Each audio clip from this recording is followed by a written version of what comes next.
Hello. Hi, Francesca. Hi, good morning. Good morning. How are you? Good, thank you. How are you? I'm good. My name is Moses. I work at ISER. I'm managing the meeting, but my other colleagues are about to join also. Okay, great, thank you.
Good morning, everyone. Thank you for being here. I'm giving it about 3 minutes to enable more people to join, and then we'll start.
Okay,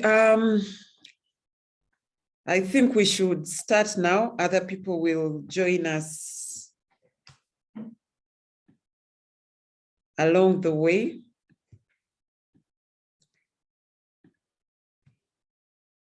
Good morning once again.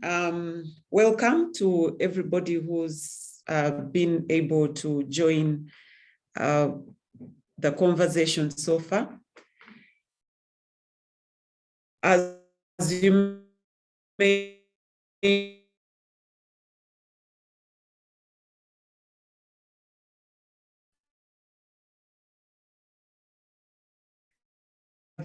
this is a side event that held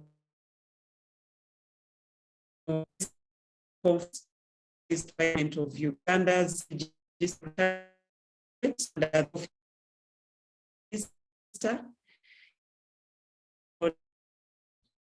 United Nations in Uganda Development Uganda through the SDG Secretariat and the partners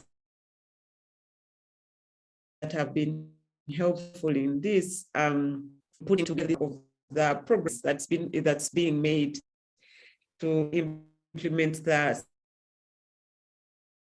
sustainable development goals in Uganda.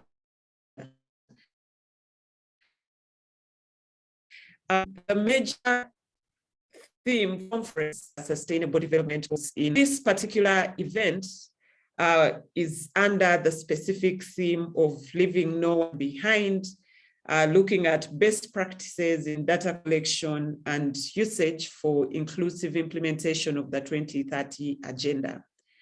This specific side event has been sponsored by the Initiative for Social and Economic Rights, the Economic, Social and Cultural Rights Network, ESCR-Net, and the Uganda Consortium on Corporate Accountability.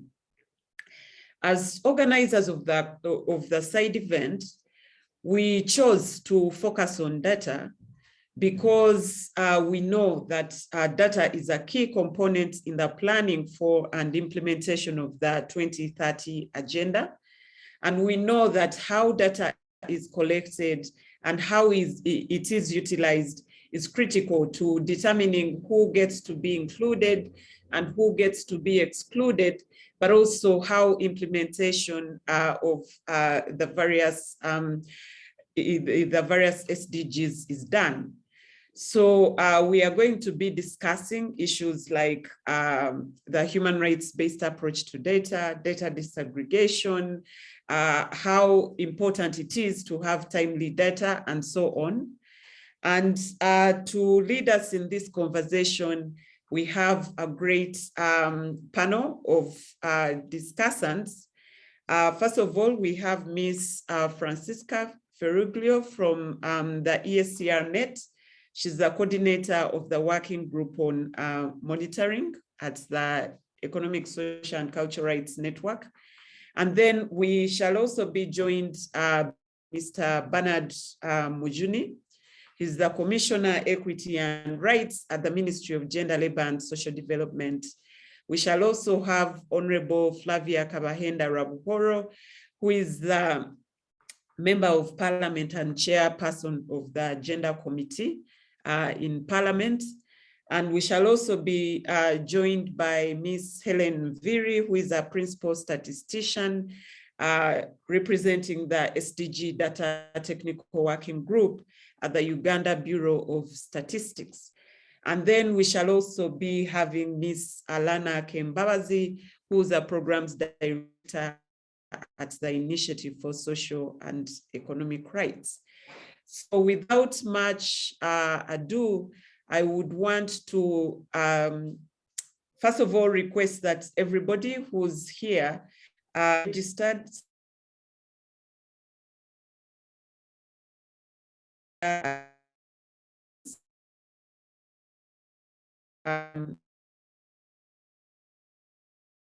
the link that is done. So to start with, we shall have Ms. Francisca making a presentation, and then we shall have a panel discussion by the other panelists that I've already spoken about. We shall have the presentation going on for 15 minutes, and then the rest of the interveners will be speaking for 10 minutes, and then we shall have a Q&A, a plenary afterwards. But if you have any questions or any comments, please feel free to utilize the chat already.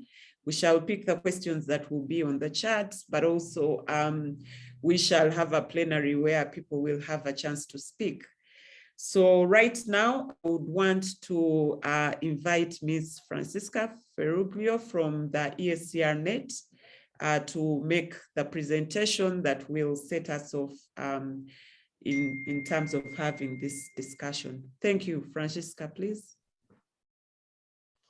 Thank you, Salim, and thank you all the colleagues from ISER for organizing this event. And we're very excited to be having this conversation. I really thank you in advance for the attention.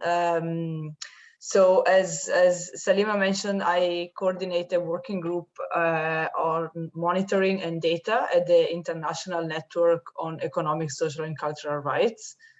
ESCR-Net is a global network of about 310 organizations, social movements, individual activists from across 70 countries in the world.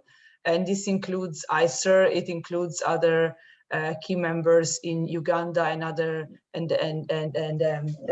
sub-Saharan African region.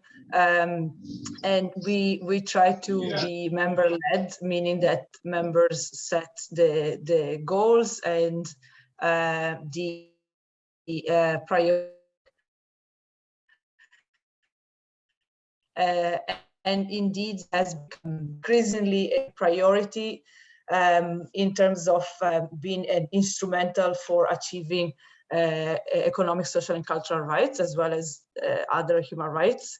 And in the last few years, members have started to wanting to look more critically at how data is built, is collected, is gathered, and also how it is being utilized by state and public authorities to make decisions that really affect whether, who and how will access essential services, as well as how it is instrumental in achieving certain rights like the right to self-determination, participation and development, and so on.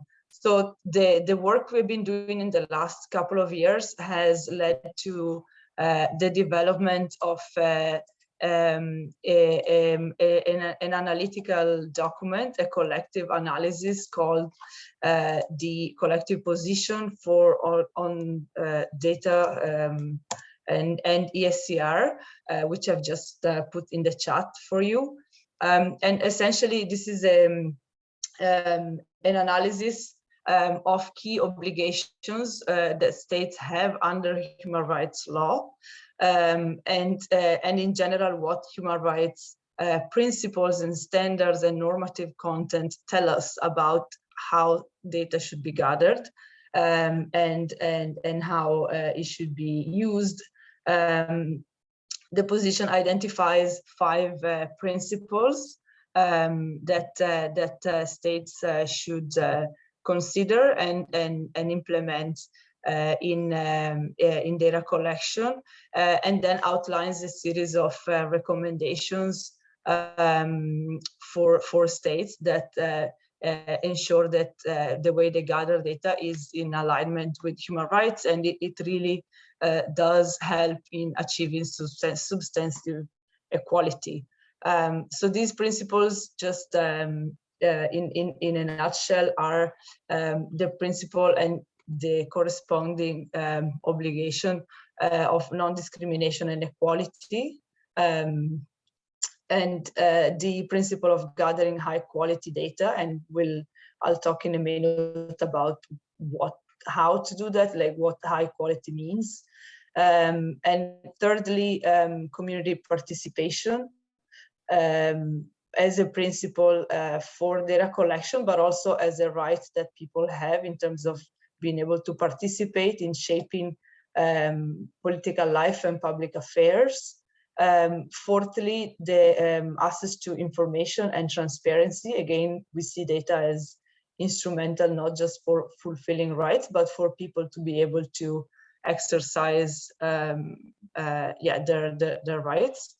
And fifthly, the right to privacy and security, and considerations around privacy, data protection, that are all the more important in the current context of increased digitalization and the mass scale data gathering that we see, especially from the private sector.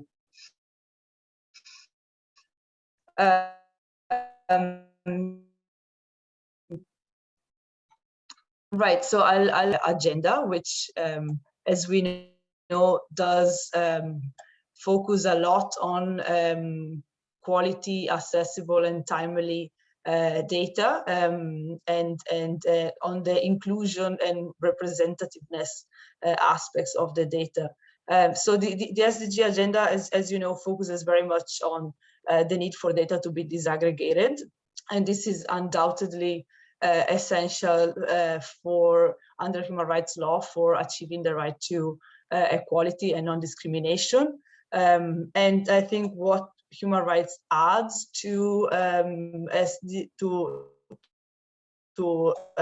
SDG agenda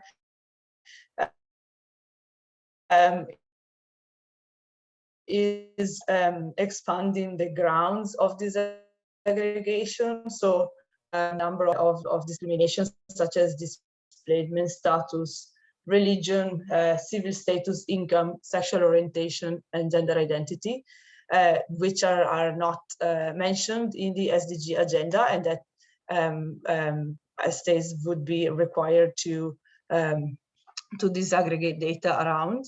Obviously, these are to be contextualized in every country, because it depends very much on the local context as well, in terms of identifying groups who are particularly marginalized in that setting and country. In addition to this kind of expanded understanding of disaggregation, I think a human rights-based approach also requires us to look more closely at the quality and content of the data, and for example, ensure that data is relevant to existing human rights standards, in addition to the indicators set forth under the SDG framework. So the SDG indicators, most of them, a big part of them are directly relevant to human rights, but there are some human rights that are left out or not like as comprehensively addressed, like for example, around indigenous people rights, the rights to land, cultural rights, but also very importantly, the type of data that is gathered. I think it's something definitely worth mentioning, because human rights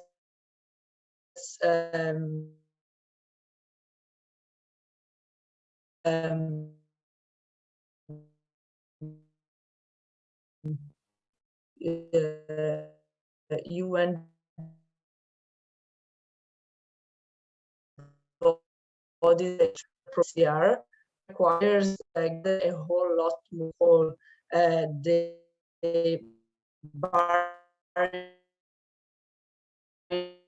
they face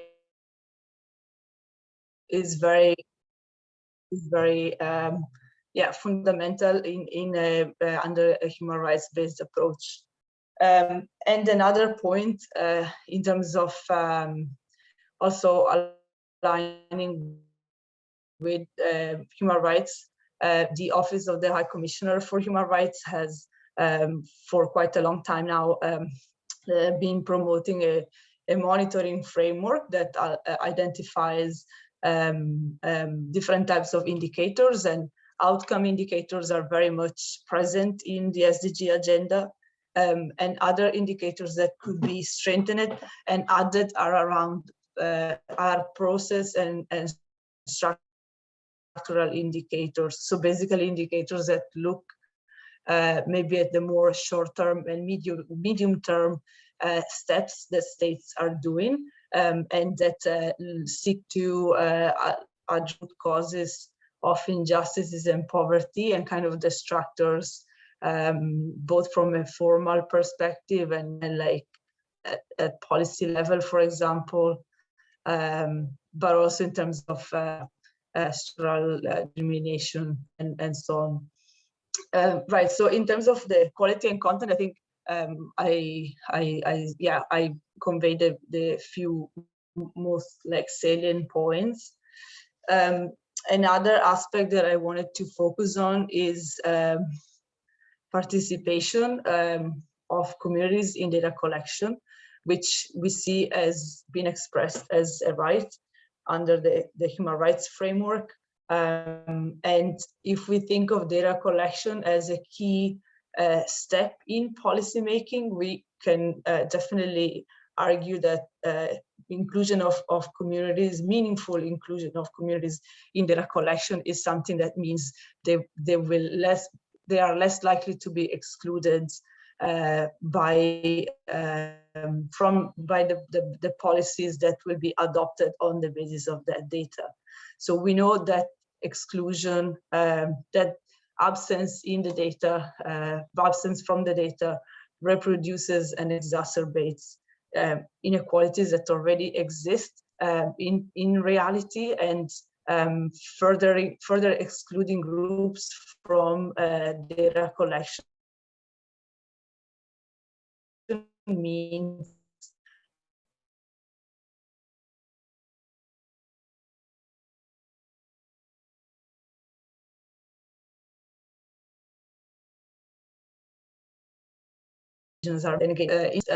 I think there's different ways in which that could be done. There is on the one hand, inclusion of communities in the development of official data. So state-led, and typically these are large-scale enumerations that are done by public bodies, where particularly marginalized groups like women, children, but also like people who are homeless or have disabilities should be consulted at the outset and during the design stage for example, to make sure that the scope of the questions being asked, the scope of the data gathered is relevant, is meaningful to them, or in the development or in setting of indicators to ensure that the indicator set are relevant and reflect and encompass their experiences. And also the methodologies used, I think it's something on where people should be consulted, because very often we see questionnaires or kind of, especially this is for the collection of quantitative data, the methodologies and the tools don't necessarily allow people to fully express themselves, or allow or sometimes entail that they have some technical knowledge or specific legal knowledge that they might not have. So how do we make this process more accessible, and how do we design tools and methodologies that can really capture the experiences that people have in their daily lives? These are very important considerations that we feel states should be making when designing and a data collection exercise. And similarly, also thinking about the time and location of data gathering to ensure that everyone is allowed to participate. So I think, you know, the human rights-based approach encourages us to kind of overcome extractive model of data production, and instead think about shifting towards more community-centered data gathering.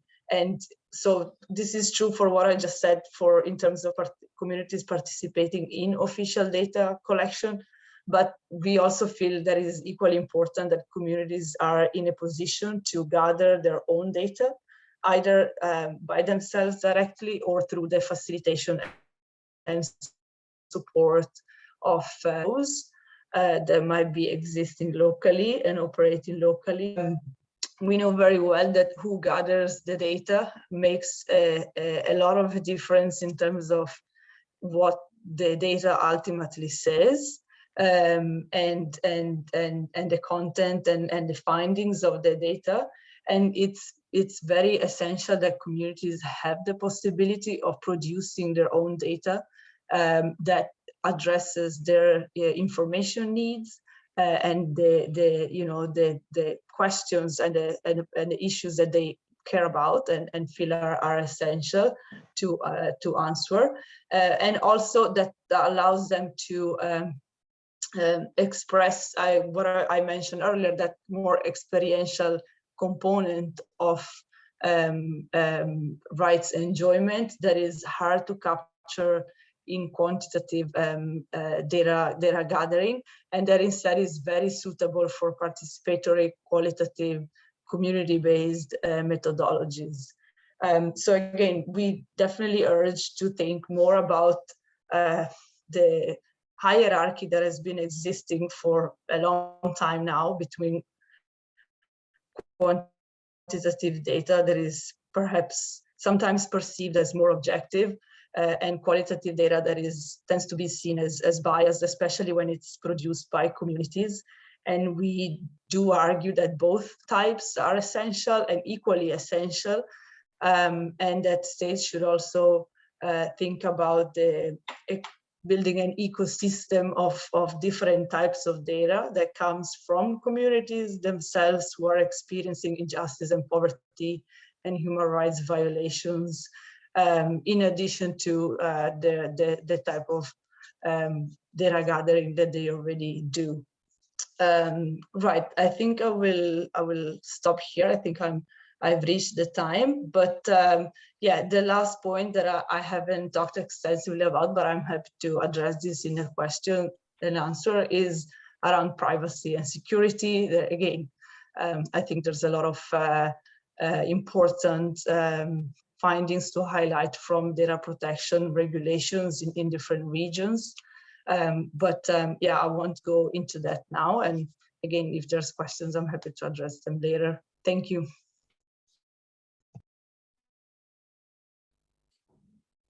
Okay, thank you very much, Francesca, for setting the pace for us and highlighting the 5 principles.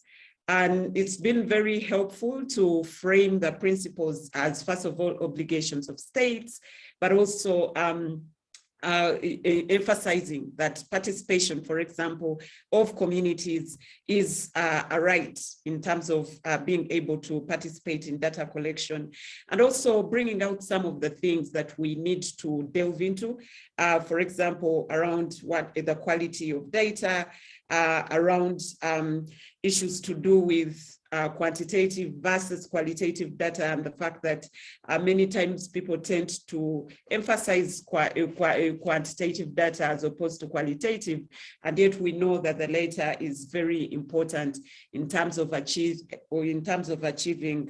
inclusion for all and ensuring that no person is left behind. So what Francisca has been presenting is a common position of CSOs, of individuals who have been working with the ESCR-Net to come up with this position of best practice in terms of data collection and data utilization. And now we want to bring it down to our context, to the Ugandan context, and see how have we been performing, or where are we in terms of applying the human rights-based approach to data. And I would want to, first of all, interact with Honorable Flavia Kabahenda Rabuhoro, member of Parliament Committee in Parliament. And Honorable Flavia, we know that as the post-2015 development agenda has now been established, strengthening data production and the use of better data in policymaking and monitoring of government programs is becoming increasingly recognized as fundamental for development, and that the use of effective data helps to galvanize development efforts, implement successful targeted interventions, and track performance and improve accountability.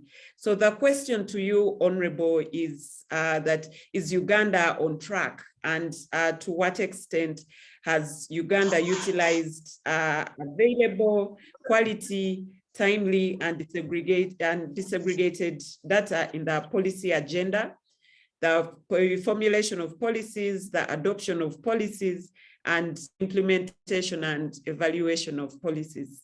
I'll request that you speak for a maximum of 10 minutes to address those questions. Thank you, Honorable. Thank you very much, Salma. And I want to thank you, all the participants. I want to thank Francisca, who almost did much of the work, because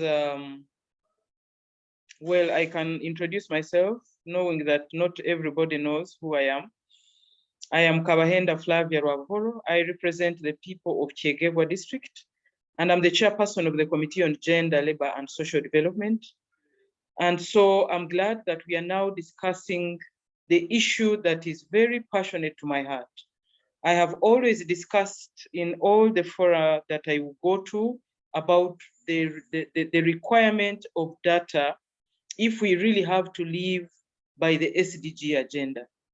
Leaving no one behind requires that we know how many, who are they, where they are found, so that you can take account of everyone, since everybody counts. And also, it will assist us to take account of the factors that could lead to exclusion.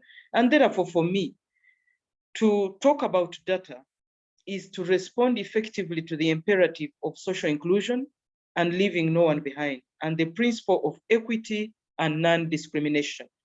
So we need, that is an imperative on us, and therefore Uganda, who is signed into the SDGs, cannot be left behind on the use of data to avoid exclusion and to avoid leaving anyone behind. And so in Uganda, we have a number of mainstreamed institutions that are charged with the collection and the dissemination and the utilization of data.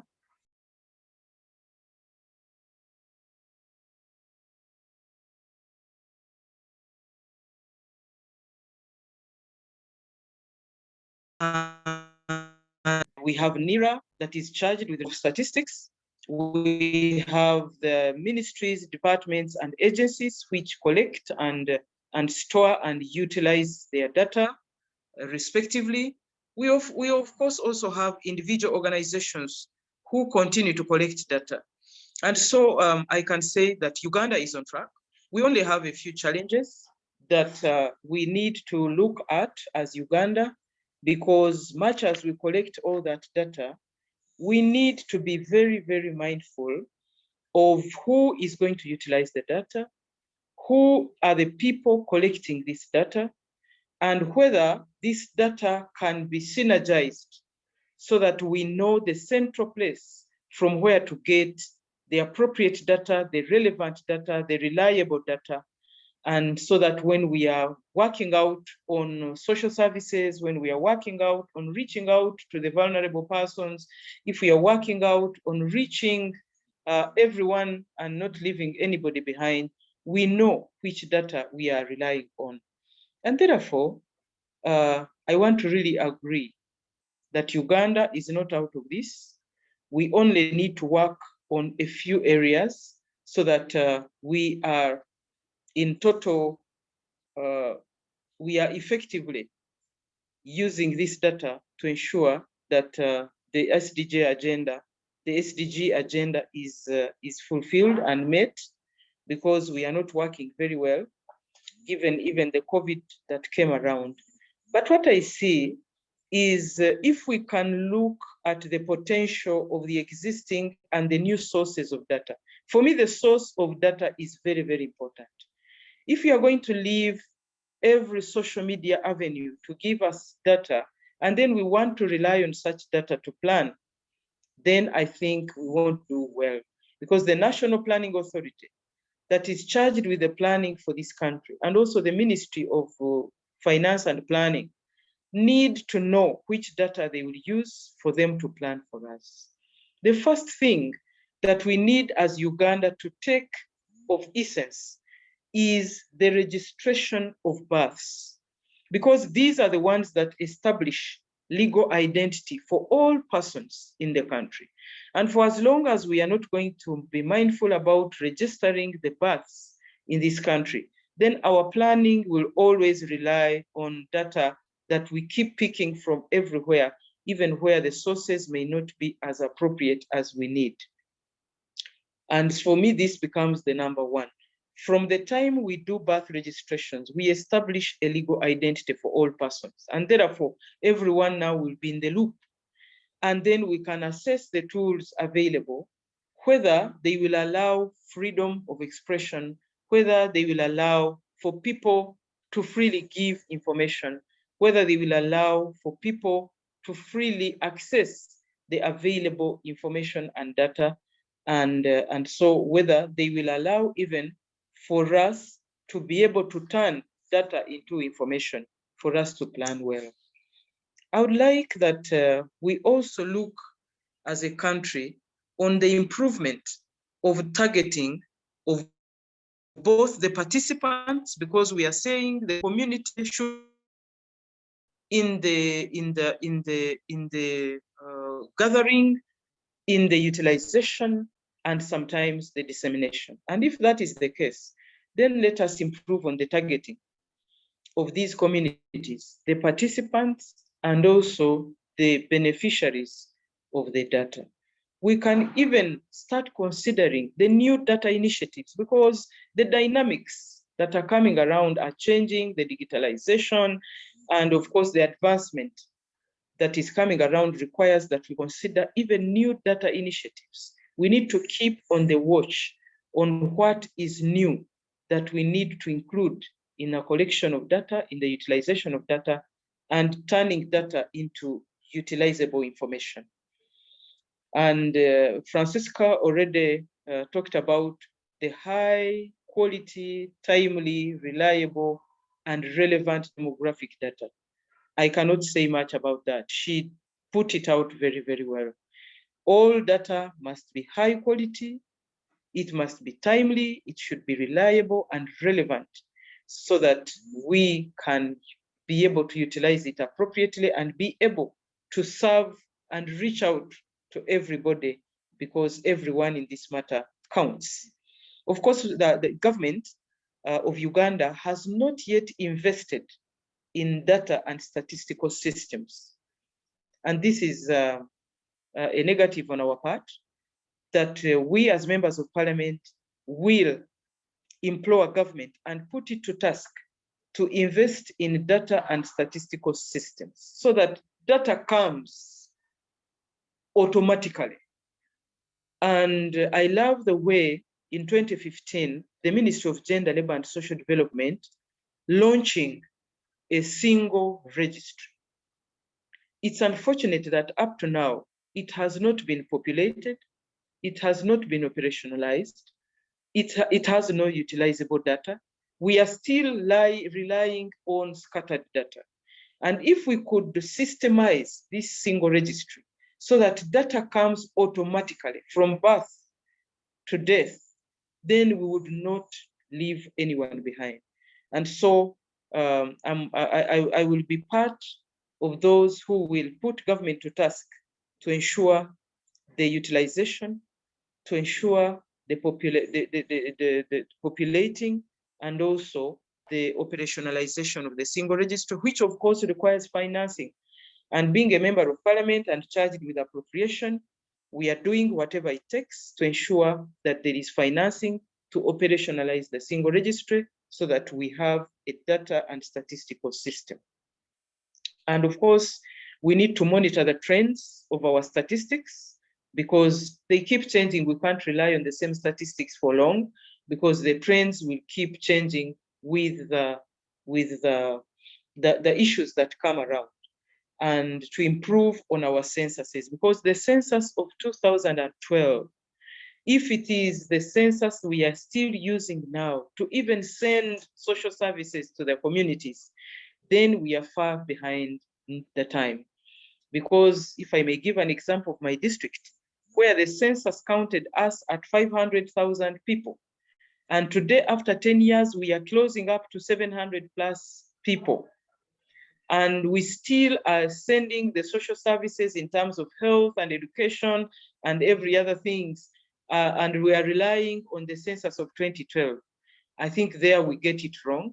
We are better off if we are going to have census after 10 years, we can improve on our household survey programs so that they are reliable enough for us to use them as a planning statistics as we wait for the bigger census every after 10 years. And of course, we need to popularize our data.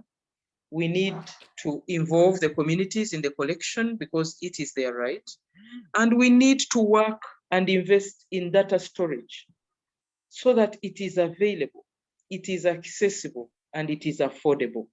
Because when we don't store it, it takes time, it costs a lot, it is not effective if we cannot have it stored in such a way that it will be available anytime we need it, it will be accessible and also affordable to whoever wants to utilize that data for any planning purposes or support to the people.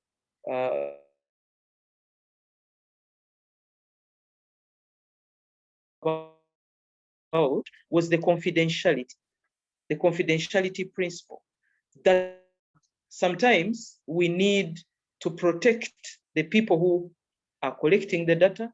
We need to even protect the data itself so that it does not cause any mayhem, so that it does not end up becoming a discrimination, or it does not end up giving us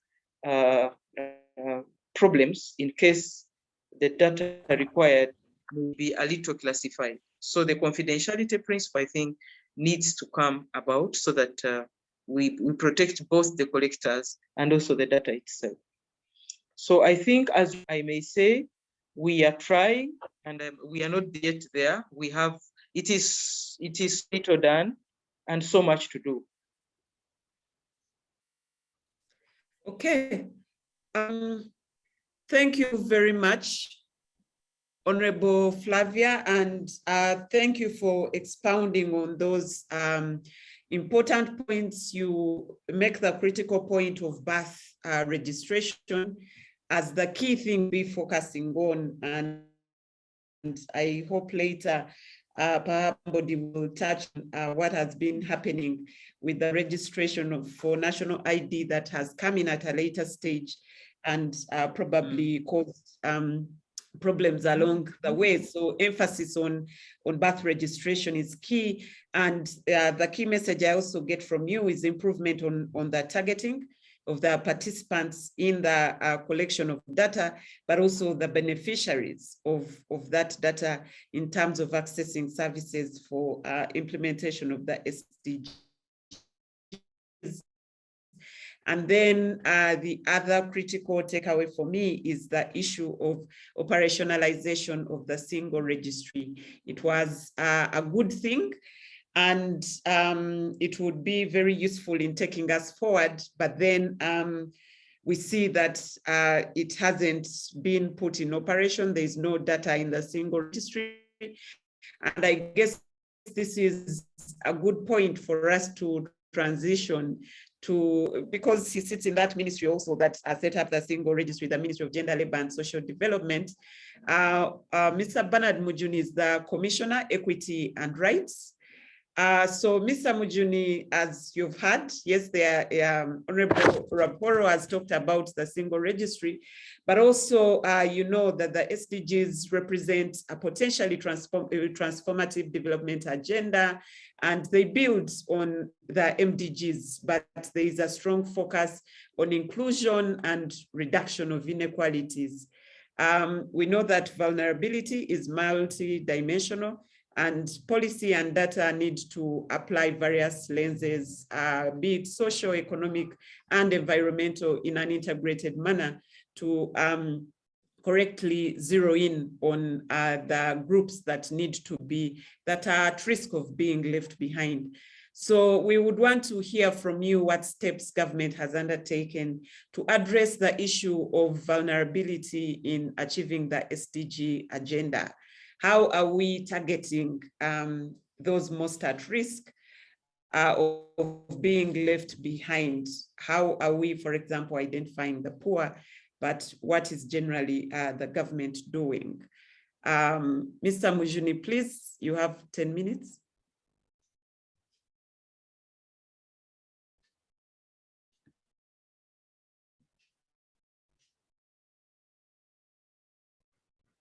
Did Mr. Mujuni drop off? Hello. Yes, Mr. Mujuni, please go. There's a connectivity issue, sorry. Thank you so much for the wonderful deliberations. The ED, ISER, Honorable Member of Parliament, my chairperson of the Committee on Gender, Labour and Social Development, Honorable Flavia Kabahenda. We really love the way you are doing the business of the committee, and we are proud of you. The other day we were talking with my PS, and he was dropping and said this is the best chairperson we have had for a long time. So let me just pass this behind in this forum where I'm protected. But just to say that my submission will be a bit controversial, because I don't think my position will be that of revelation. I read not so much from the book of Revelation, but Lamentation as usual. But I will try to balance the submission, because the challenges that we face and the opportunities that we have exploited are almost on the balancing scale. But of course, the onus is on us to see how to move forward. First of all, I want to thank the previous presenters, but also, for example, coming at a level which is very practical, because my docket is quite of a practical nature. And over time, we've seen things changing. First of all, my docket was the one behind the establishment of the Equal Opportunities Commission in this country, personally having taken up that drive.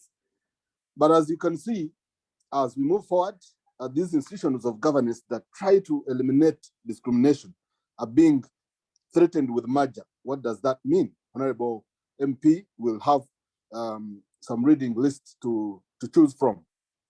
But I also love the fact that when these proposals came to Parliament, they were totally thrown out. And I love that because Uganda still has a lot, it is grappling with a lot of inequality, and that's the only threat to the middle income status, to the development trajectory that we have set ourselves on.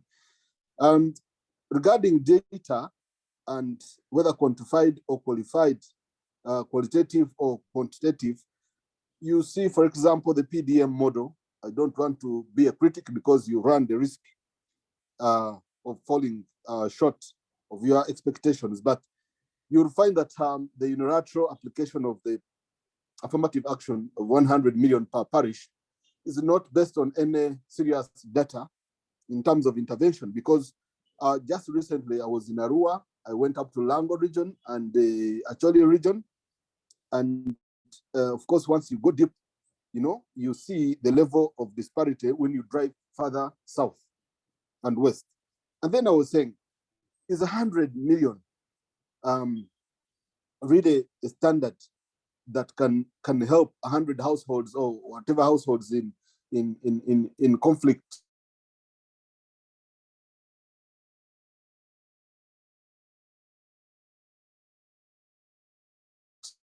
in post-conflict zones in the north, placed in a, what you probably need in Imbarara is not 100 million per parish. Probably in other places you need to make much more concessions, more beyond the 100 million per parish. And I thought this was very challenging because we need kind of data-based intervention for this, some of these programs, affirmative action programs, which we don't have so far. The other side is about the cost of discrimination. What is the cost of discrimination? What is the cost of discrimination per annum to this country? And we know it happens. You know, what is the cost of corruption, of deviation of resources? Some of this is evidence-based, but we don't have that practical data which you can use for programming purposes to guide government robust programs. And this comes in handy because you can only see poverty with your own eyes, and then you go back to your desk and say, no, I think Rwenzori region is marginalized. I think we need a program here, but we need evidence-based data. And so far, government, as I can speak, I don't have budget for research in my docket. I don't have budget. There are no resources within ministries allocated for purposes of research and evidence-based intervention. The only way you can do it is to do operational research, hire consultants, assess some data and quantify, look at UBOS, reports, household survey, and then you make an opinion. You need in-depth research to find out from the communities. And you can't wait for 10 years. Household surveys and demographic surveys take long. Look at PPDA. Who is going to benefit from the quotas which they are doing?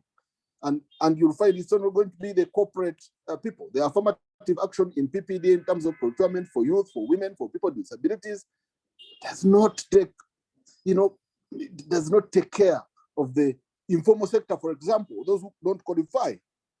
The women in business in this country, 90% of them are in the informal sector. So even if you make amends and affirmative action, how will the informal sector, how are those women in informal businesses qualified for taking share of government contracts when the formal part of it is very, very hard to graduate into?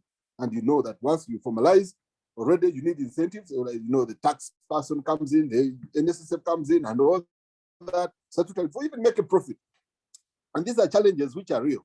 And then we have to look at issues to do with poverty. Of course, for example, we have a policy on equal opportunities. We have, we have mapped out desk research on inequality. You do not find most sectors across able to use this operational research to aid their programming. People are into their dockets, into their mandate, into their sectors. And we say now, at what level can one sector hold the other to accept some of this data, to use it for programming purposes. It goes back to parliament, it goes back to a level higher than mine. And then finally, you look at SDGs. What do you have from, where do you move from? You know, you're looking, leave no one behind. So who was behind? Where do we want to go over a period of time? Did we take a measure to know who was behind for a period of time to measure the progress that we have taken? Whom are you picking up from behind? And these are very, very serious challenges that we need to look at. Benchmark data is not available, and you need to measure the progress from, you know, how far have women moved?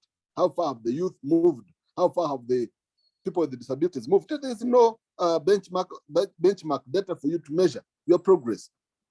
It only happens because you know these are people marginalized, but you can't easily quantify. And this is one of the challenges that we have in this country. You can't easily measure inequality, the gender-based violence, poverty. All these, you need evidence-based research. And then we have issues to do with of course, we have developed particular interventions. And I liked it when you talked about the social registry. Social registry, the single registry, and time and again I've said, no, we did not. Yes, we needed a single registry, which is the highway. But the most important registry is a social registry at community level that gathers data on death, on birth, unemployment, people with disability, the elderly, the women, the gender-based violence, employment, all school enrollment, dropout.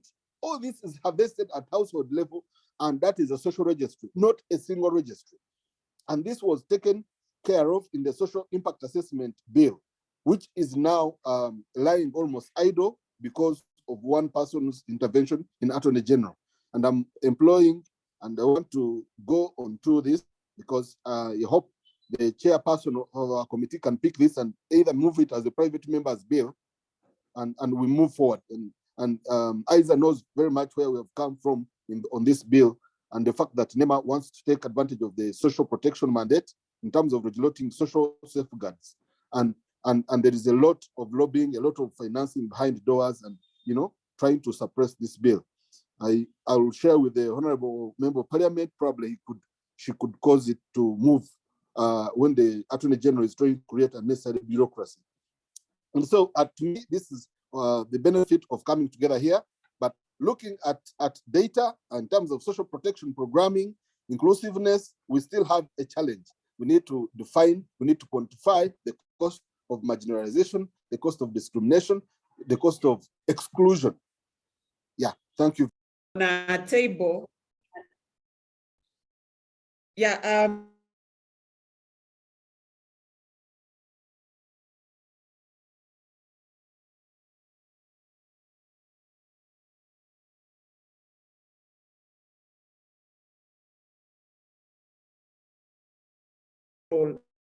of being a social registry, or is it something that we need to develop separately?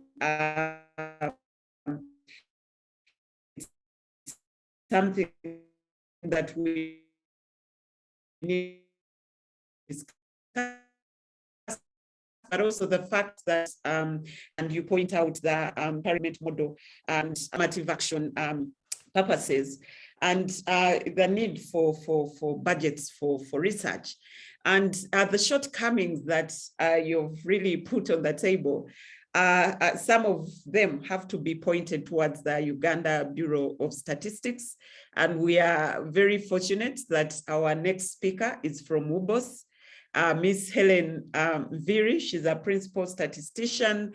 Ms. Helen, there has been a number of things put on the table that UBOS should be mindful about. Or maybe if they're being done and we are not aware, what is the quality of our data in terms of ensuring non-discrimination, in terms of ensuring participation, in terms of targeting beneficiaries who are at risk of being left behind. Please update us on what is being done within UBOS or government generally, and the steps that are being taken to ensure inclusive data collection for implementation of Agenda 2030. Helen, please.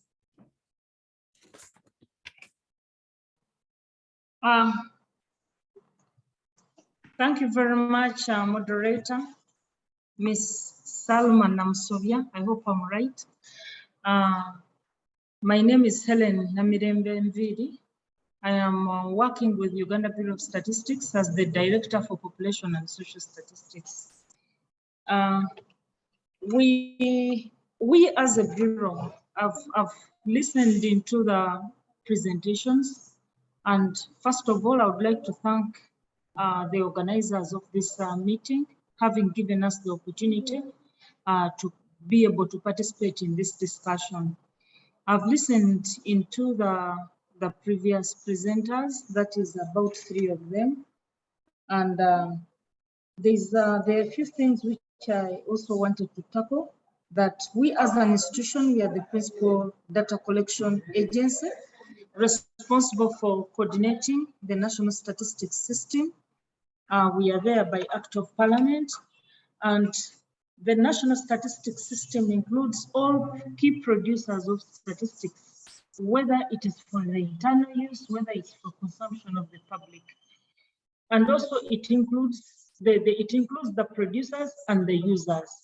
So even us as the bureau, as we supervise, having that mandate, we also produce and we are part of the NSS. So at the end of the day, we have the Plan for National Statistics Development, and then at the end of the day, we have the UBOS Sector Strategic Plan for Statistics. Like we do encourage other ministries, departments, and agencies to do that. I heard that NIRA was responsible for the statistics, but I hope that was a bit which I wanted to explain a little bit further. I know they are managing the civil registration system and the national identification. So they are also part of the statistics system. So we've moved a long way. We currently have today a total of 201 SDG statistical indicators. And we are glad these have been integrated and they are part of the National Development Plan. To be able to monitor the NDP3, we took lead and involved all stakeholders, MDS, to come up with the National Standard Indicator Framework. And the very first thing, we adopted all the SDGs. So nationally, we are told we should be patriotic. When you talk about the National Standard Indicator Framework, automatically you have talked about the SDGs and other indicators. We have done a lot in terms of improving statistics. We have the United Nations Fundamental Principles for Official Statistics. There are 10. These were first developed by Europe, and then the UN adopted them as they were. And these principles do guide us in our day-to-day operations throughout the statistical value chain. We also talk about the human rights-based approach to data. We've so far had training organized by UN Human Rights, and the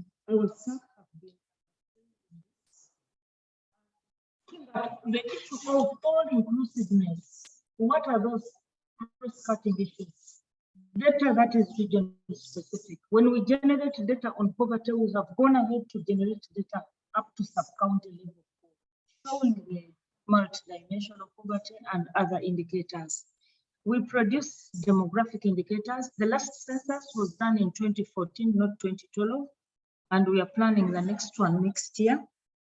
We are still waiting for clearance by the Ministry of Finance. We submitted a cabinet information paper towards that. We've really done a lot, and when we are doing this, we follow the guidelines. The fundamental principles do talk about you should involve stakeholders. And when you look at the human rights-based approach to data, it includes participation, because we also have data which is qualitative and quantitative, but mainly we produce the quantitative data. And also to add that we can't produce all the data that this country needs. When Ministry of Gender goes out to the districts and they are providing community-based rehabilitation services for persons with disability. They keep a profile of the kind of services they have developed, they have offered, and what kind of disability the person has. And in so doing, this is data for internal use, but at the end of the day, it is important to this country, other people are using it. So when you administer justice, you get at the end of the day crime statistics. All this is administrative data. But all it follows the same principles that participation should include everyone. If many of you have been reporting a police case in the last 5 years, since that form has changed, we are trying to get all the cases. We are trying to open our eyes. The issue of domestic violence or GBV was high on the agenda, and it was hidden somewhere. We want it to be seen. All these are efforts towards the improvement, where you want to have data which is accessible by everyone, which we can attach to all forms, all types, all groups in this society. We collect data on persons with disabilities. The human rights-based approach is with us. We have all the information on, as I have mentioned, even right now we are planning a survey on for persons with disabilities. Hello? Hello? Can you still hear me, please? I can hear you. Yes, Okay, yes, we can hear that you, is good, Helen. yeah. Thank you. So at the end of the day, for this some kind of subject-specific areas, we are there.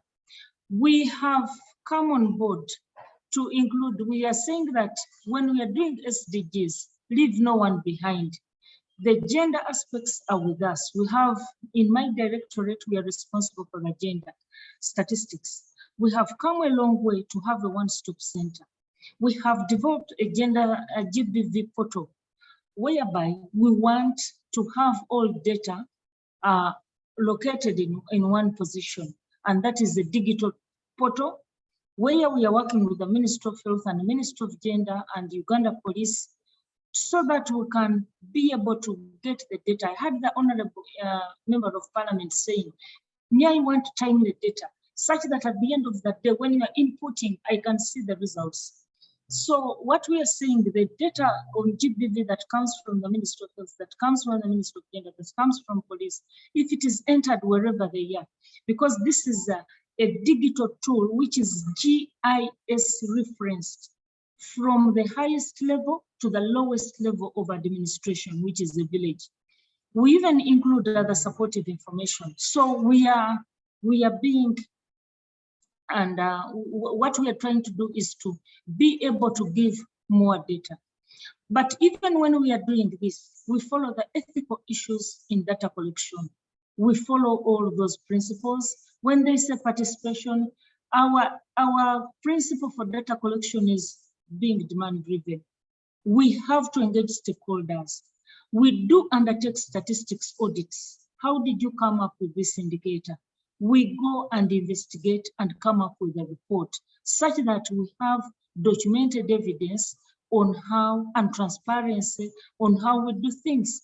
And to be sure that the right methodology, you have the issue of the professionalism, you have the issue of transparency, all of these, and accountability, all these are coming in. When we are disseminating data, we should disseminate it to the users. But at times our biggest challenge is going back to the community. And this is where we are facing the challenge, because the support for statistics production is there, but it is limited. And that means you have a win-win situation. What do? We try to use all avenues in data dissemination, but the issue of accountability, we have to get back to the people who have given us the data. Usually we get back to the policymakers.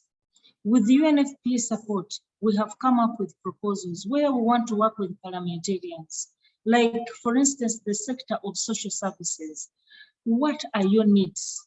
Can we improve?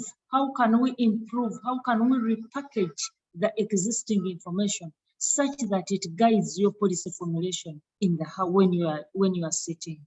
So, Madam Honorable Flavia, we shall be getting to you, and you'll be giving us more light, such that we have to package all the information in a manner which is more user-friendly, so that it simplifies your work when you are in Parliament. All of those we are planning. We have it in our work plan with support from UNFPA. We have developed the citizen-generated data toolkit. This is to guide all institutions, even NGOs. Today we talk about big data. We are in a global world. When people send money for mobile, what can we get some meaningful results? And we analyze this data for policy. What does it say? When do people send mobile money? During what period? Is it the men? Is it the women? What is the purpose? You might find that women, when they receive the money, either they buy whatever farm inputs, whether it's basically for food security in the home or taking care of the health and the sick and the children. So there is a lot that we have to do, but we can't do it alone. And that's why we develop these guidelines. When you have data down there, it should be able to meet certain standards. And that's why we developed the citizen-generated data toolkit. All that has been with support of our collaborators and funders and development partners. Members, we've had training in various aspects. We train the ministries, departments, and agencies while compiling their data. What are we looking at? Smart processes. Have you followed the methodological issues? Does your data meet the necessary criteria?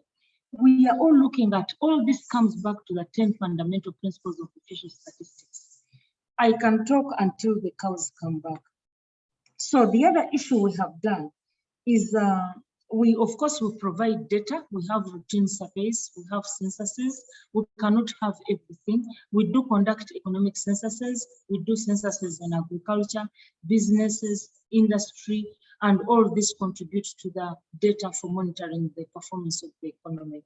But in doing this also, at the end of the day, we ask ourselves, what are those cross-cutting issues? There is gender, there is disability, there is migration.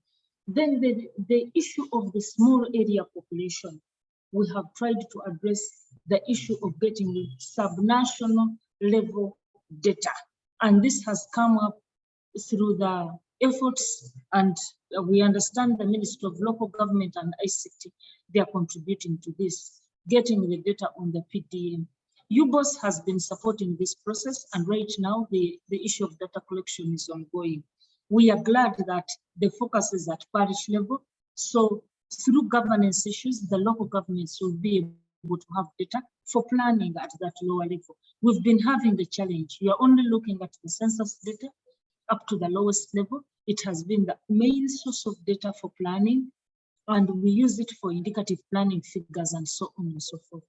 But we are also cognizant of the fact that through the human rights-based approach and through the SDGs, the principles of all inclusiveness, we have collected data on refugees. Today, collection in refugees in our data collection processes. Right now, we are conducting the demographic and health survey, and it will also include for the first time the refugees. The other small area populations can be identified by tribe, but you know some of this information is sensitive. We get the information in tribe when we conduct the census, and we are able to know which are those tribes that are ethnic minority. With the guidance of the ministry, they will always be able to tell us. But at times we have a challenge, they will say that this will somehow incite violence. But we do publish what is in line with government principles. And members, I think I have touched on many of these processes. I don't want to talk about the nitty-gritty, but when we talk about the SDGs and trying to get to the ministries, we don't do the work ourselves only. We also contribute to the SDGs, but also trying to improve that data from administrative sources, which comes through the ministries, departments, and agencies. When you talk about the issue of being transparent, when you talk about the issue of data disaggregation, we are aware. We have developed we did conduct a survey that was around 2020, because we know older persons, usually that group is clustered and they are not there. They are part of the cross-cutting issues. We are there to develop, we are part of there's a city group on age and age disaggregated data. We are mindful of all these processes and we try to package. When you talk about violence, when you talk about children, it's a different thing. You talk about adults, it's a different thing. You talk about older persons, the way they perceive violence is different. So you cannot cluster them as all having violence. At that point, it's even neglect in terms of older persons. So we are aware about all these processes. And when we do this, part of some of the best practices we do, we have to document. If you have an indicator, what is the policy relevance? How is it derived? What is the frequency? Who is responsible? What is involved in the numerator? What is the denominator? What does it involve? Can you give us a narrative about this indicator? So we develop the data about the data, and we have developed, right now we have the metadata for SDGs, and this is a draft report, which will be presented to the stakeholders for endorsement, and then it becomes official. I beg to end here, Madam Moderator. Thank you very much. I beg to submit. Thank you very much, Ms. Helen, and my apologies for getting your title wrong earlier. But thank you for giving us that information around what WUBOS is doing and the fact that you're operating out of a national indicator framework and following the principles. I've been in and out in terms of internet. I kept going off, so I don't want to recap much. I want to first give the floor to Alana, and she does her presentation. But I'll request that all the speakers remain online, and there may be questions afterwards. But Helen, I see there's a question for you in the chat already, whether you can share the links to access the mentioned citizens generated data tool. And at the end of the day, I'm sure there will also be questions. Alana, please take 10 minutes. We are running out of time. Yes, thank you so much. I would request to be able to share my screen. So I show something at the end. It's just literally one slide. But first of all, I'm really glad that we have all the relevant people here, that UBOS is here, and I'm following Helen's presentation. I think that there's a candid acknowledgement from what I've heard that we could do better in how we collect our data and who is counted. And for me, this issue is very important to us as ISER, because if you're not counted, you will not get healthcare, you will not get education. So you talk about older persons. I met a lady who was telling me about her mom deep in the village, 90-something, just off the radar. She has the national ID, they never really get there. So how is that person planned for at all? We have a case of a person with hearing disabilities failing to access healthcare. We filed it in court. But I remember when we were trying to get the data, there was just no data, no quantitative data on how many could access healthcare. When we went to the field, like, people were not accessing healthcare. And you look at government statistics to know how many about HIV or blah blah blah, and you need to disaggregate. There was just nothing, so we had to rely on our qualitative data, on the surveys that are done by members of the community.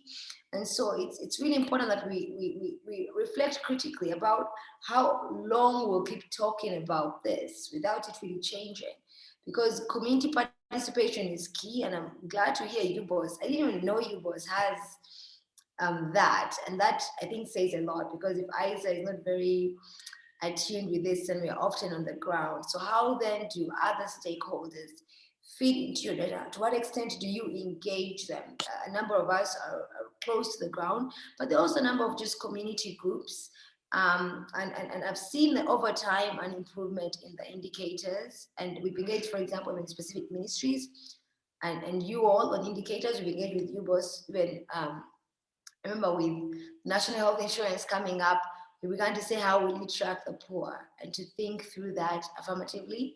But sometimes you engage and the things stop halfway. And I don't know if I'm allowed to share my screen right now, but I wanted to give you all an example of why this is not an abstract issue. So if you look at the government's data for education in terms of pupils with adequate sitting space in Quen, this was 2016. It was saying 70%, and on aggregate, this sounds great. And then you get to Quen, I don't know, it's not showing full slideshow. And I just wanted to, oh dear, sorry. And then you get to Quen, and the reality on the ground is a bit different. And I'm going to just show you something short from what ISER recorded when we were there.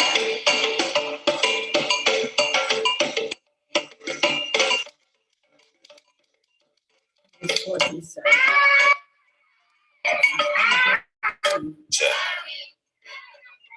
From quite a far distances, and the children sometimes when during rainy season, we experience the drop out. The children, they lack books for writing in.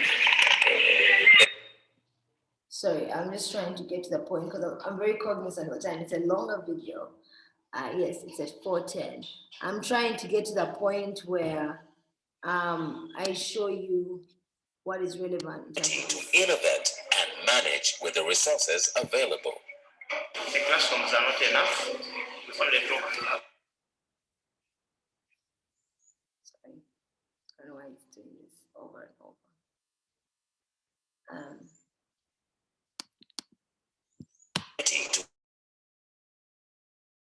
To innovate and manage with the resources available.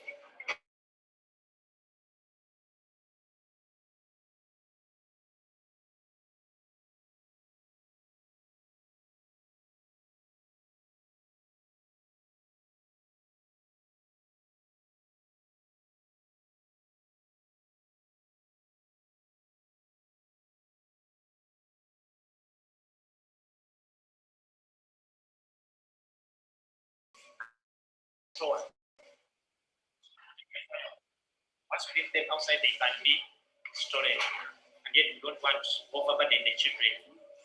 So what we do use part of it as a class, then part of it as a school. How are pupils expected to concentrate in this classroom? How we get multiples of 4?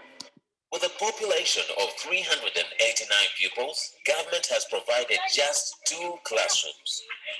Teachers therefore have a duty to innovate and manage with the research. I'm sorry, I'm going to just pause it because I'm again very cautious about the time, but I do encourage you to watch this video. It's on ISER's website, where it shows that on the one hand, you have this aggregate statistic. On the other hand, the reality is that there are no classrooms. And then in some schools, you find there are 2 classrooms, but they're divided into 3, like what that man was showing you, where a tiny bit, they use sacks. One bit is a store, one bit is P3, where the other one is P6. And that's all counted as adequate sitting space, but it's not adequate sitting space because you cannot have 2 different classrooms going on in the same room at the same time. Like that is not adequate sitting space in terms of, like, if you look at the real intention when people try to measure those statistics.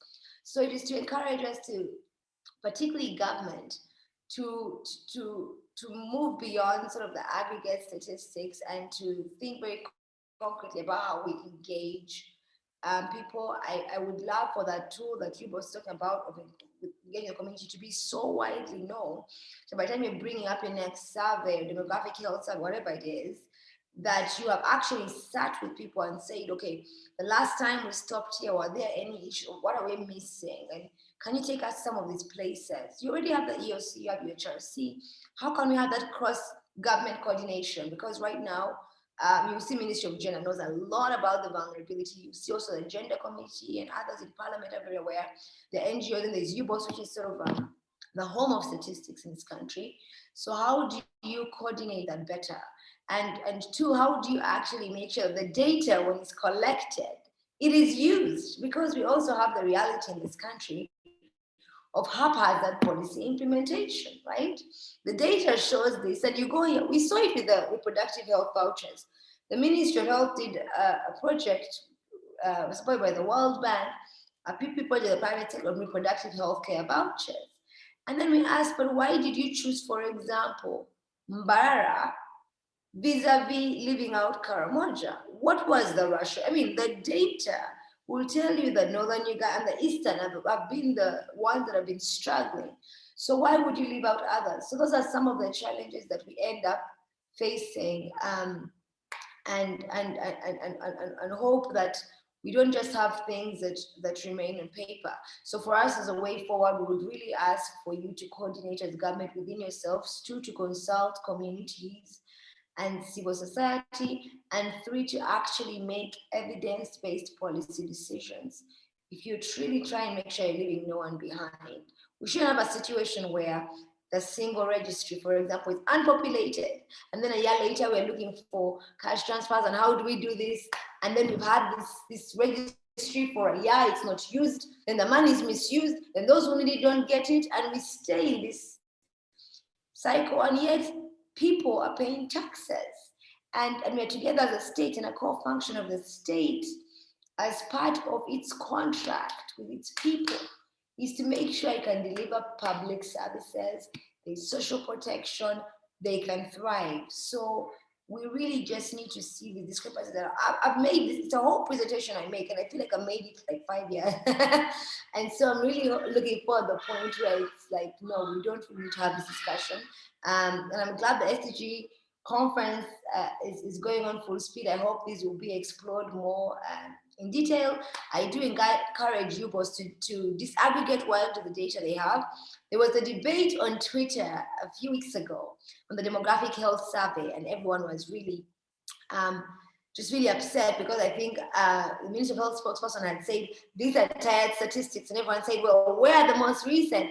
And they're like, there's a new survey, but where is it? And then I said, if I don't know it and I'm tracking health intensely, it's like, okay, but it's going to be disseminated, but it's there. And so sometimes you argue with the government official about something and they'll say, oh, but the data is there. Well, let it be publicly available such that we are all speaking the same language, because it also does inform our interventions, even as civil society.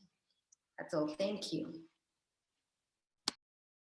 Okay, thank you very much, Alana, for bringing that practical perspective and showing us what is really happening on the ground, that we have these statistics that are at national level, but when you get down to where it matters, we are seeing situations, for example, like those children who were sharing one class, 2 classes seated in there, and then there's also a store, but also making the important point of coordination of data collection and storage, because also from this discussion, it's been clear that there seems to be different places for data collection, which doesn't seem to be getting to one central point for utilization in terms of planning and in terms of implementation of the SDGs.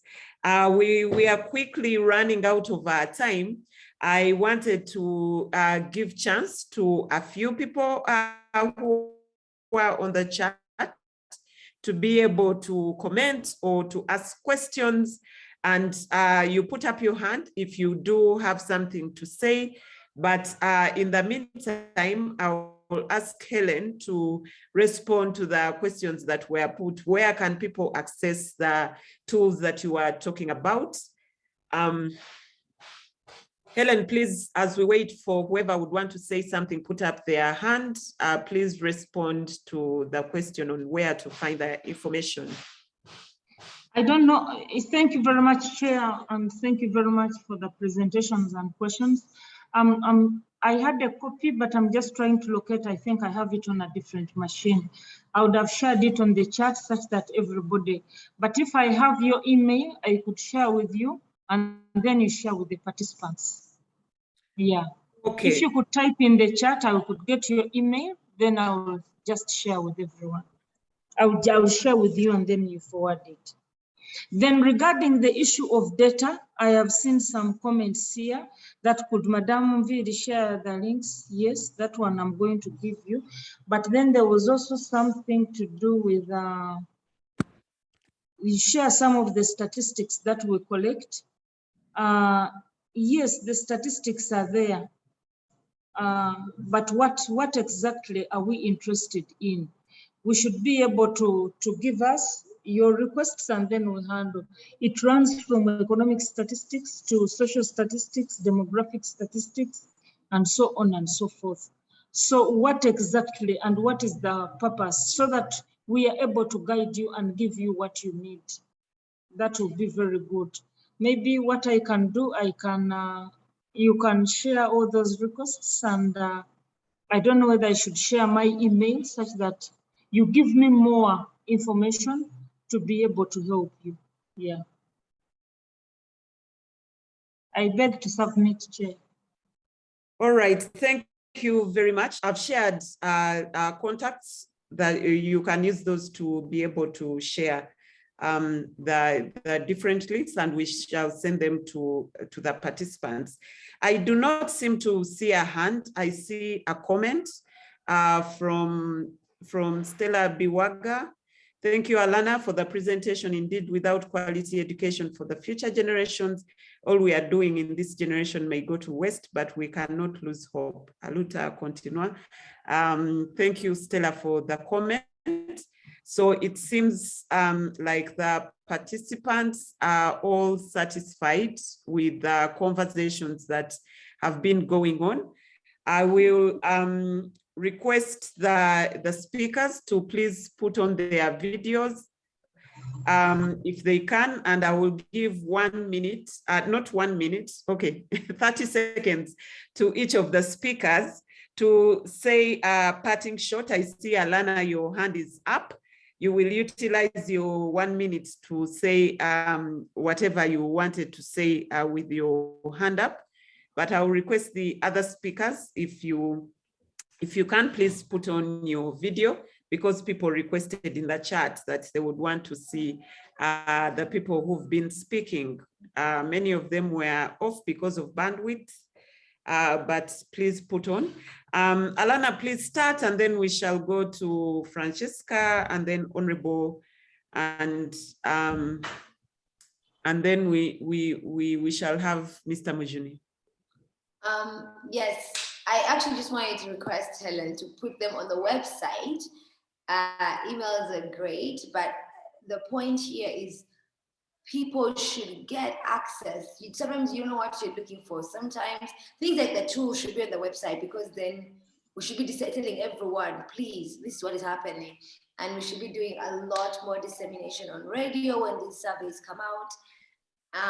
But just to underscore again that this matters, because it determines whether a child in Quen will get a desk or sit and learn from a child, in a safe environment, or whether people will get water, whether or not you will survive COVID.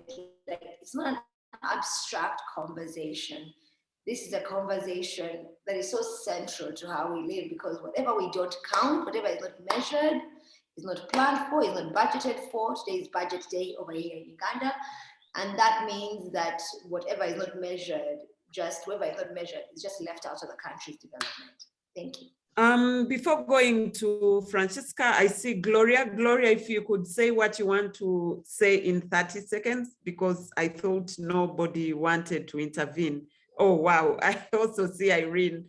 It seems people had not heard me calling for them to speak. Gloria, 30 seconds. Irene, 30 seconds. Okay, am I being heard? Yes, please introduce yourself and speak. I'm called Gloria Bethune. I work with the Populous Foundation International in Uganda. We deal under advocacy and policy. I'd love to say thank you so much to the presenters, but I know most of the issues we look at is government not doing that, government not doing this. But of recent, I think I had the news that you may find that concerning like the budget, people, we have budgets in these districts, but you find that the corruption, let me say corruption that starts from the districts themselves, because you find they have the budget, but they don't, either they utilize it wrongly or they don't even utilize it. So one of the districts I think had to take back the money because they didn't utilize it. And why? Because of education. When you look at education, they had budgeted for classrooms to be constructed, but why weren't they constructed? You find that they're saying that when they go into the whole procurement process of getting contractors on board. So you find that they're saying they only have one contractor who can manage, and you find that the time given to the contractor is also not enough. You find that the contractor is constructing a school and they take a longer period, and yet they are supposed to shift to another school. So it all comes back also, I think, to us, the local government, because I think also the government tries to do its part, but also to get back to a community down of how do they utilize these resources and what is their procedure and the criteria they use to utilize some of these resources on ground. Thank you so much. Thank you very much, Gloria. Irene? My name is Irene Nabuyemba. I work with Siatini, Uganda. For me, my issues concerning with the principals, there is one of the recurring speakers who talked of the issue of confidentiality. How sure are we, when it comes to transparency, that we make sure that the principle of confidentiality is not going to become a problem to transparency, because we have seen so many issues in Uganda, only in the name of the principle of confidentiality, many people have covered up so many issues. So how sure are we that people who are like coming out to say that we are supposed to focus on confidentiality, that it is not going to tamper with the data or to make it as an issue, as a cover up? Thank you. Thank you, Irene. I would suspect that whoever was speaking about that, I think it's Honorable Rabukoro, I think was speaking more from a data protection perspective for the people who are sharing their data. But Honorable, you will respond to that as you're giving your parting shots. I will now go to Francisca. Thank you, Salima. Yes, just to sum up, I think obviously the issue of resources is very relevant in all contexts, and resources are always a main barrier to collecting enough data. But I do think there is a lot of room for government to work in closer collaboration with CSOs and with communities, and engaging communities in monitoring the implementation of, for example, social protection, education, and other basic rights, and do it in a way that is, that communities are better participating, and also that the government has more relevant, localized, updated data that can be used to shift allocation of resources or make evidence-based decisions. So just an invitation to think more about in terms of building an ecosystem of data that sources data from communities as well as other government sectors. Thank you. Commissioner Mujuni, your parting shots, and then I'll go to Honorable Kabahenda. I want to close this at 10 minutes past midday.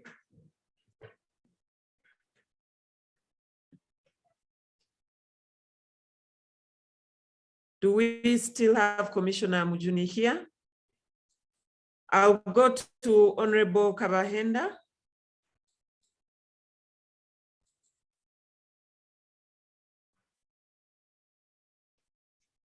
Okay, it seems she also dropped off the call. But as we wind up, I just want to thank everybody for the conversation, especially our speakers. A number of issues have been brought up that we are hoping to forward to the SDG Secretariat.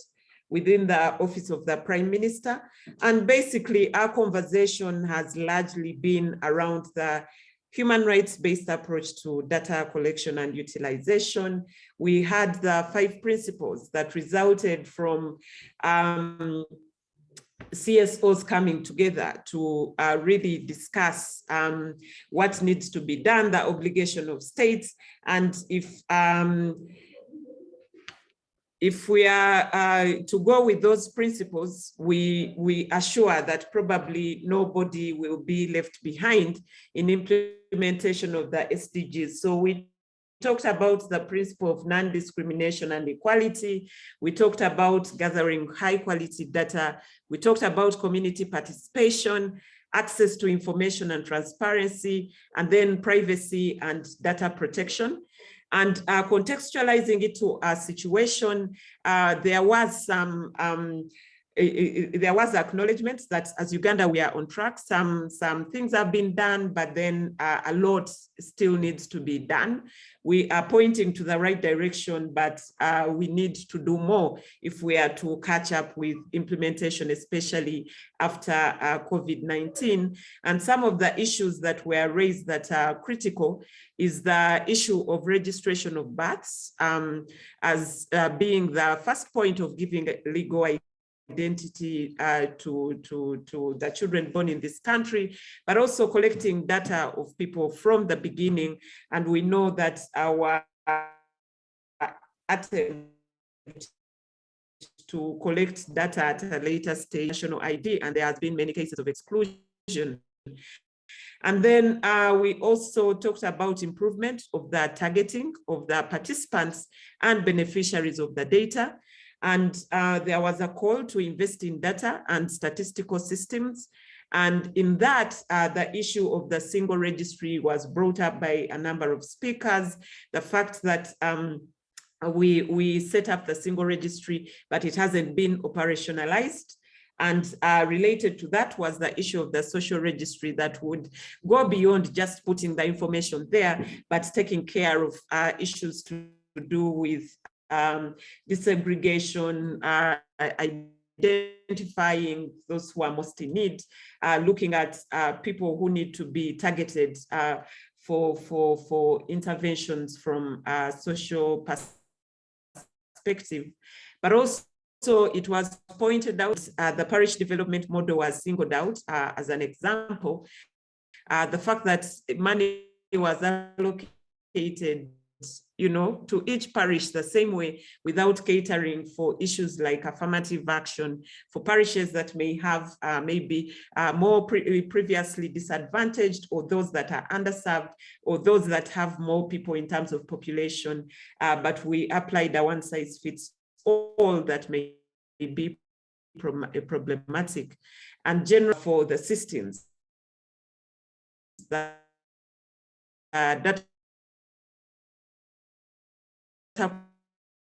collection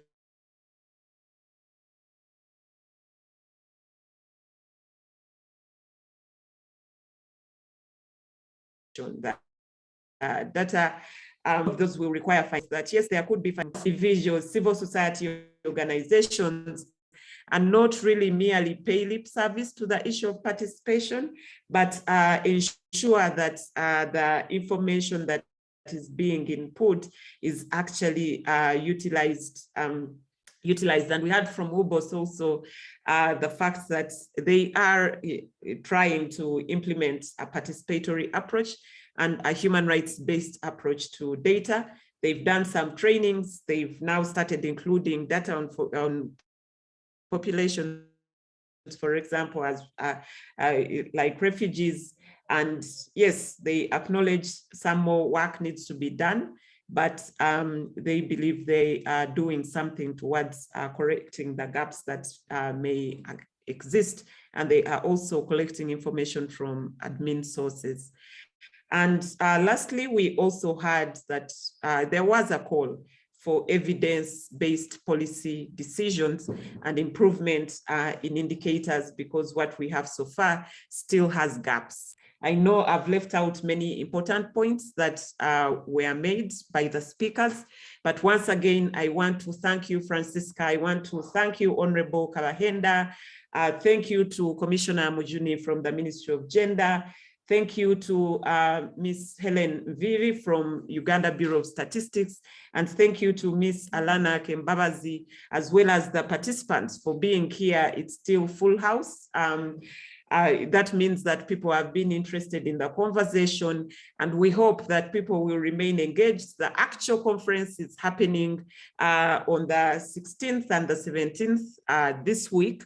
So they've shared a link. Moses, if you can, please share. If you can find it, please share the link. Because the conference will also be hybrid. Some people will be physically at the event, but those of us who are interested can still join online. If that link is not there as we go off, then it will be sent in your inboxes, because we do now have your information, and we shall share the information. But thank you very much for being here, and I hope the conversation has been very useful to all of us, and I want to cut it here. Thank you, everyone. Bye. Bye-bye. Thank you. Thank you so much, Salima. Bye-bye. Thank you so much. Bye-bye. Thank you. Alana, it was nice seeing you again. Yes. In box. Good to see you. In box, no, it is that. Bye-bye.